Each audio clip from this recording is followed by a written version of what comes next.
a whole slew of songs like in a month, and then a month later write 20 more songs that sound completely different than what he just wrote, and still make it sound like him, and not be afraid to, I'm not going to use the same drum sound on every song. He experimented, he used different sounds. Some records he didn't use any bass at all. That was unheard of. So he's like, there's no limit, and why not? Why put yourself in a box? And that's what was so great about him, is that he's able to do that. He didn't walk away from it. It's just he wasn't afraid to do, and be and dream. You worked, I think I might have met you when you did Crush Groove. Yes, that's what it was. Yeah, because I was friends with Russell and those guys. Yes, that's where it was. What do you think the relationship is between hip hop and funk? Are they cousins? Is funk the father? How are they related? Funk is the father. Yes, funk is the father, and a lot of the hip hop players, as far as I'm concerned, hip hop artists have taken that, and have either tried to duplicate that in their own way to make it what it is now, or they sample it and they add on top of what that already is. But they always go back to what it used to be. I think that's part of the part of the hip hop sound, is going back to what it used to be, sampling it and bringing it to, adding again your own personality and who you are, and put that on top of it. Do you think that that we talked a bit about this before, the reason there's not so many funk bands and the collective sense, is it because hip hop kids now can they can do it in their bedroom and they don't need a lot of other people? Well, again, the economy has changed things. I wish I had 5 horn players on stage. I've got 2, and then the keyboard players got to double up. But again, yes, absolutely. I mean, I think part of the destruction happened with the record companies. I think it started there, where they were signing artists.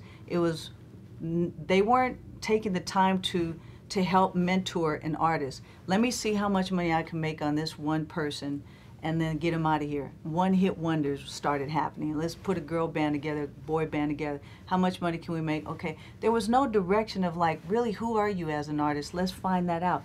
That doesn't happen anymore. There's no help. So that started happening, and the record companies are signing people, and they're not fair with these contracts. So it's like, you're in debt as soon as you sign, and when you're done, you're still in debt. You haven't made any money, and the record companies want to know why we're not signing to them. So then us as people decided, hey, technology has changed.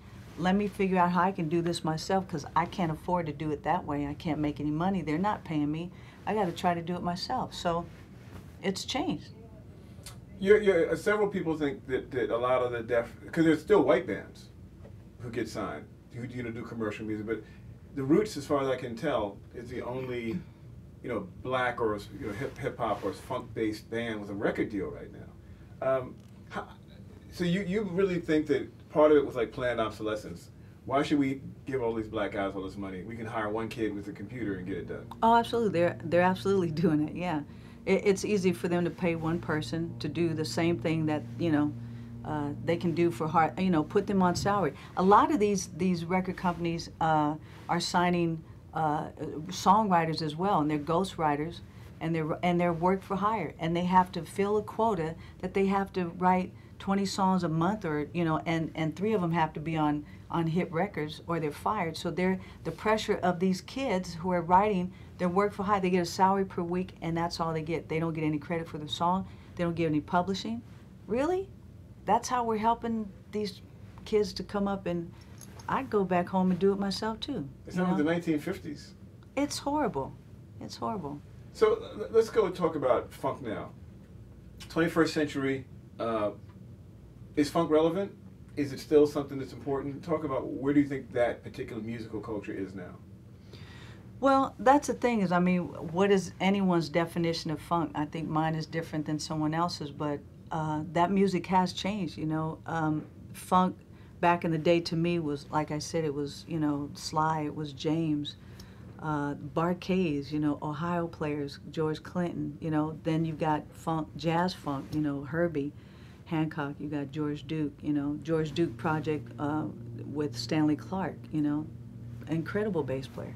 So there's different types of funk. You know, you've got that kind of neo soul funk. You know, and then when the brand new heavies came out, that was a different kind of funk. There's just so many different types of funk now, but I think it still exists. I think the funk has changed a little bit as far as radio, because radio now designates what they're going to play. So then the artists come out and say,